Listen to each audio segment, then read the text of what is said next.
Ecclesiastes chapter 2. I said to myself, "Come now, I will test you with pleasure to find out what is good." But that also proved to be meaningless. Laughter, I said, is madness, and what does pleasure accomplish? I tried cheering myself with wine and embracing folly, my mind still guiding me with wisdom. I wanted to see what was good for people to do under the heavens during the few days of their lives. I undertook great projects. I built houses for myself and planted vineyards. I made gardens and parks and planted all kinds of fruit trees in them.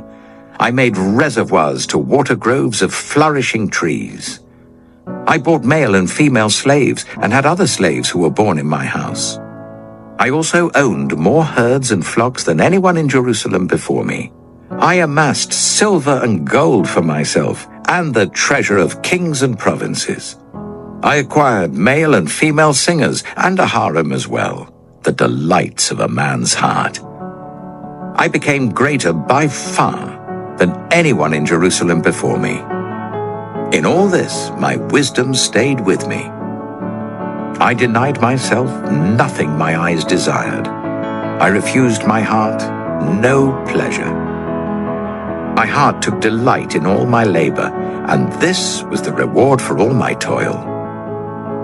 Yet when I surveyed all that my hands had done and what I had toiled to achieve, everything was meaningless, a chasing after the wind. Nothing was gained under the sun. Then I turned my thoughts to consider wisdom, and also madness and folly. What more can the king's successor do than what has already been done?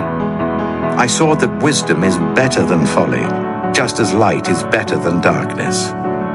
The wise have eyes in their heads, while the fool walks in the darkness.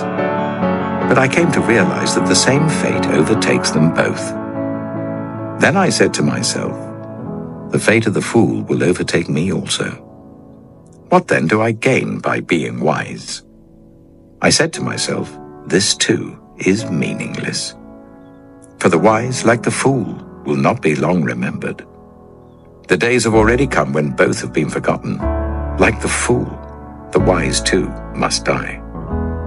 So I hated life, because the work that is done under the sun was grievous to me. All of it is meaningless, a chasing after the wind. I hated all the things I had toiled for under the sun, because I must leave them to the one who comes after me. And who knows whether that person will be wise or foolish? Yet they will have control over all the fruit of my toil, into which I have poured my effort and skill under the sun. This too is meaningless. So my heart began to despair over all my toilsome labor under the sun. For a person may labor with wisdom, knowledge, and skill, and then they must leave all they own to another who has not toiled for it. This too is meaningless and a great misfortune. What do people get for all the toil and anxious striving with which they labor under the sun? All their days, their work is grief and pain. Even at night, their minds do not rest. This too is meaningless. A person can do nothing better than to eat and drink and find satisfaction in their own toil. This too I see is from the hand of God, for without him, who can eat or find enjoyment? To the person who pleases him, God gives wisdom, knowledge, and happiness, but to the sinner, he gives the task of gathering and storing up wealth to hand it over to the one who pleases God. This too is meaningless, a chasing after the wind.